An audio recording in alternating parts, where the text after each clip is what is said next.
Hi everyone, welcome back to my channel. আমি mummy, তোমাদের সকলকে স্বাগত আর একটা মিনি ব্লগে। আশা করি তোমরা সবাই ভালো আছো, আমিও খুব ভালো আছি। তো সেদিন ছিল বৃহস্পতিবার, আমাদের ঘোরাঘুরির দিন। তো সেদিন চলে গেছিলাম লালুভুলুর ঘুগনি খাওয়ার উদ্দেশ্যে, নর্থ কলকাতা থেকে, ঠিকই বুঝেছো। তারপরে ওখানে প্রথমেই গেছিলাম গঙ্গার ঘাটে। গঙ্গার ঘাটে গিয়ে আবার রাজীবদা অপরূপার সাথে দেখাও হয়ে গেছিলো। প্রচণ্ড ভালো লাগছিলো গঙ্গার ঘাটটা, সেই সময় জোয়ার ছিল, এত সুন্দর লাগছিল। ওখানে বসে একটু ঘুটি গরম ভাজা খেয়ে নিলাম। তারপরে আনফর্চুনেটলি লালুভুলুর ঘুগনি শেষ হয়ে গেছিলো, চলে গেছিলাম কুমারটুলি ঘাটে, যেখানে আমাদের মাসির ডিম বিক্রি হয়। আর দেখো এই যে কুমারটুলির শেষ মুহূর্তের তড়িঘড়ি চলছে, কি সুন্দর মাকে সাজানো হচ্ছে।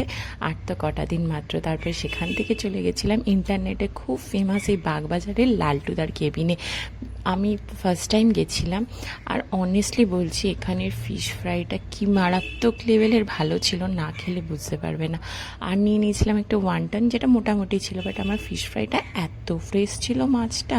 কিন্তু সেখানেও প্রায় সব কিছুই শেষ হয়ে গেছিলো, তাই নেক্সট দিন আবার যাব, আবার তোমাদের সাথে ফুড রিভিউ করবো। আজকের জন্য এটুকুই, টাটা।